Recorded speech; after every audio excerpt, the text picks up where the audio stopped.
कक्षा 7 प्रश्नावली 4.1 प्रश्न नंबर 1 और 2। पहला प्रश्न है, निम्नलिखित सारणी के अंतिम स्तंभ को पूरा कीजिए। यहाँ पे सारणी बनी हुई है, यहाँ पे समीकरण दे रही है x + 3 = 0, x का मान रखना है यहाँ पर 3। तो बताइए कि समीकरण संतुष्ट होती है या नहीं। समीकरण संतुष्ट होने का मतलब है कि यहाँ पे समीकरण के अंदर दो पक्ष हैं बराबर के। इधर वाला पक्ष जो है वो दायां पक्ष है, जिसको हम RHS कहेंगे, और इधर की तरफ जो है बराबर के इधर वाला जो पक्ष है x + 3, ये वाला जो है वो बायां पक्ष है, जो LHS यानी कि बायां पक्ष कहा जाएगा। अब इसके अंदर जो है x का मान हम 3 रखते हैं। x का मान 3 रखने का मतलब है कि दोनों पक्षों का मान जो है वो बराबर हो जाना चाहिए। अगर ये बराबर हो जाता है तो तराजू के दो पलड़ों की अगर दोनों का मान बराबर हो जाता है तो हम कहेंगे कि समीकरण संतुष्ट होती है, और अगर नहीं होता है तो हम कहेंगे कि समीकरण संतुष्ट नहीं है। जैसे यहाँ पे लिखा हुआ है x + 3 = 0, इसके अंदर x का मान जो है हमको 3 रखना है। तो ये है x + 3 = 0, तो x का मान कितना रखना है हमको 3। तो x की जगह रखेंगे हम 3, तो ये हो जाएगा 3 + 3 = 0।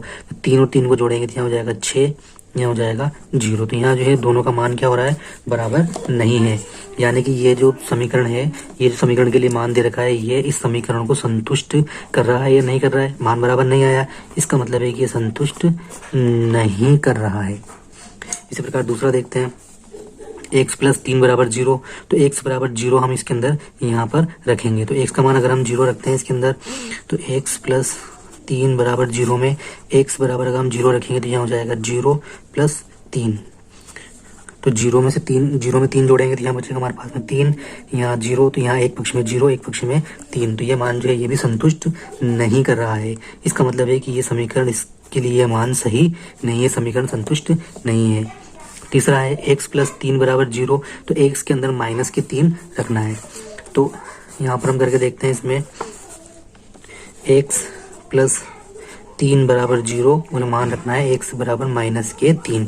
तो x की जगह लिखेंगे -3, तो ये हो गया -3, ये हो गया +3 = 0। -3 में से +3 घटाएंगे तो यहाँ बच जाएगा 0, इधर भी 0, यहाँ पर भी 0। तो इसका मतलब है कि ये जो मान है, ये समीकरण जो है वो संतुष्ट कर रहा है। तो यहाँ लिखेंगे हम हाँ।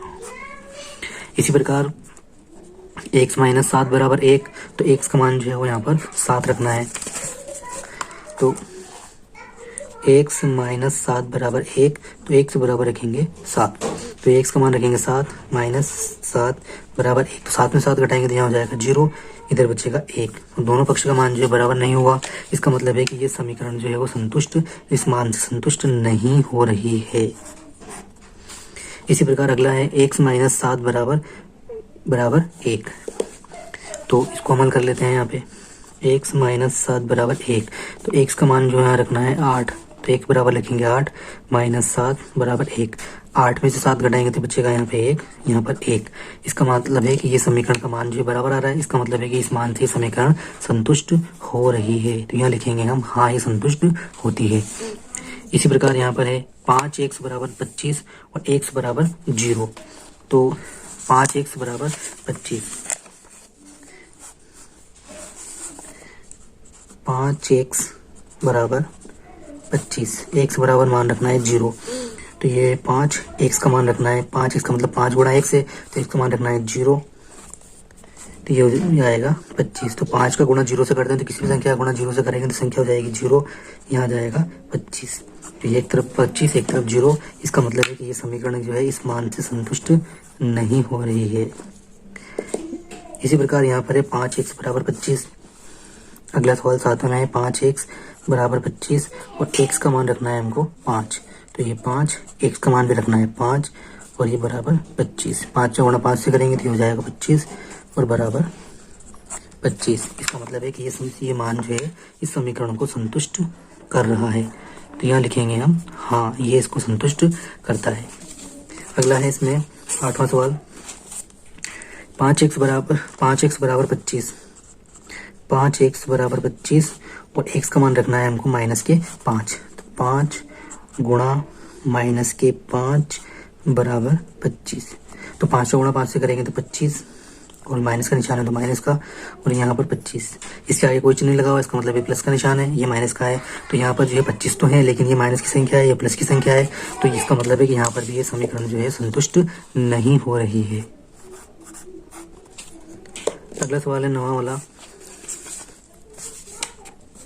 m/3 = 2। तो m का मान जो रखना है हमको माइनस के 6। तो m का मान रखेंगे माइनस के 6, तो m की जगह लिखेंगे हम माइनस के 6/3 बराबर 2। 3 एकम 3, 3 दूनी 6, तो माइनस के 2 बराबर 2। तो यहाँ पे 2 2 तो है, लेकिन उत्तर किसका आ रहा है, ये माइनस के आ रहा है। इसका मतलब जो है ये समीकरण भी संतुष्ट नहीं हो रही है।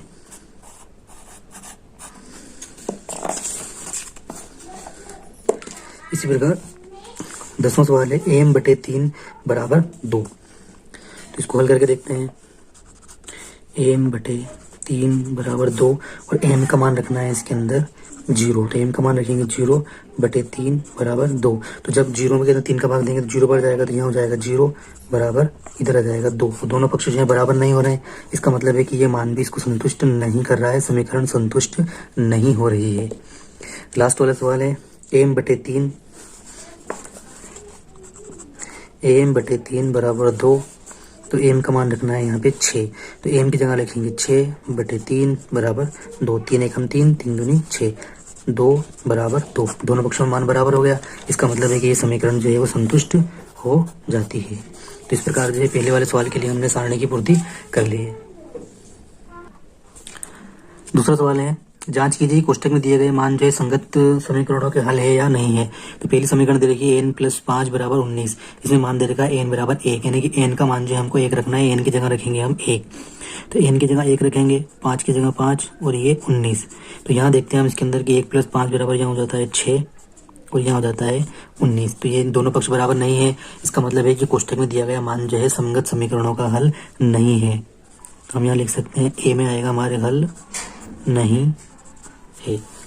बी वाला सवाल है 7n+5 बराबर 19। तो n का मान रखना है माइनस के 2। अब यहाँ पर जो है ये 7 है, जो 7 को 7 ही रखेंगे। n का मतलब है कि यहाँ पे 7 गुणा n है। इसका मतलब है कि n की जगह रखना है आपको यहाँ जो मान दे रखा है माइनस के 2 +5 बराबर 19। 7 प्लस की संख्या है, 2 माइनस की संख्या है, गुणा करेंगे 7 दूनी 14। तो यहाँ माइनस का निशान आ जाएगा और ये हो जाएंगे प्लस के 5 बराबर 19। 14 और 5, अब यहाँ पर जो है यहाँ प्लस के माइनस के 14 है, यहाँ प्लस के 5 है। तो बड़ी संख्या में तो छोटी संख्या कट जाएगी, तो यहाँ बचेंगे आपके 9। अब चूंकि बड़ी संख्या जो है वो माइनस की है, तो यहाँ पर जो हो जाएगा ये 9 और ये बराबर हो जाएगा आपके 19। तो यहाँ एक तरफ माइनस के 19 आ रहा है, एक तरफ 19 आ रहा है।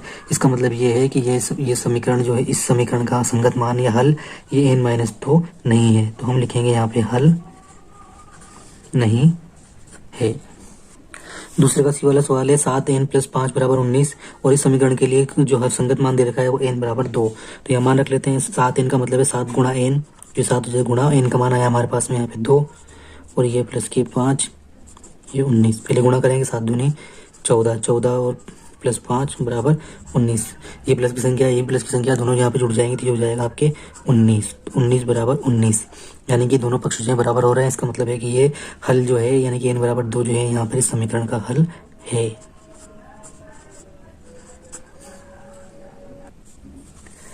दूसरे का डी वाला प्रश्न है 4p-3 बराबर 13 और p बराबर दे रखा है यहाँ पे 1। तो 4p का मतलब है यहाँ पे 4 गुणा p, तो p का मान दे रखा है 1, यह है -3 बराबर 13। 4 एकम 4 -3 बराबर 13। तो 4 यहाँ प्लस की संख्या है, माइनस की संख्या है, तो यहाँ पे घट जाएगा, तो यहाँ बचेगा 1। चूंकि बड़ी संख्या प्लस की है, प्लस का निशान लगाने की जरूरत नहीं है, यहाँ हो जाएगा 13। तो एक तरफ जो है 1 प्राप्त होता है, एक तरफ 13 प्राप्त होता है। इसका मतलब है कि ये जो संगत मान है इस समीकरण का हल नहीं है। इसी प्रकार आपके जो है दूसरे का ई वाला सवाल है 4p-3 बराबर 3 बराबर 13। तो p बराबर माइनस के 4। तो यहाँ हो जाए, यहाँ देखते हैं इसके अंदर कि ये 4p का मतलब है 4 गुणा p, यहाँ 4 का मान p का मान दे रखा है माइनस के 4। चिन्हों का विशेष ध्यान रखेंगे। 3 बराबर 13, तो 4 का गुणा 4 से करेंगे तो 4 चौक 16। अब चूंकि यहाँ पर जो है ये संख्या माइनस की है, तो यहाँ पर गुणा भी जो है माइनस का होगा। यहाँ माइनस के 3 बराबर 13। तो 4 यहाँ पे ये माइनस संख्या, ये माइनस की संख्या, तो 16 माइनस ये 3 माइनस ये, तो कुल माइनस जो होगा यहाँ पे आपके 19 माइनस बराबर 13। तो एक तरफ जो है माइनस के 19 प्राप्त होते हैं, एक तरफ 13 प्राप्त होते हैं, यानी कि इस समीकरण के लिए संगत मान जो दे रखा है ये भी इसका हल नहीं है। इसी प्रकार एफ वाला सवाल है 4p-3 बराबर 13, p बराबर 0। तो 4 गुणा पी का मान दे रखा है 0 माइनस 3 बराबर 13। तो 4 का गुणा 0 से करेंगे तो जाएगा 0, 0 माइनस 3 बराबर 13। तो एक तरफ -3 और एक तरफ 13, यानी कि ये इस समीकरण के लिए जो संगत मान दे रखा है p बराबर 0, ये मान भी सही नहीं है, यानी कि ये भी इसका हल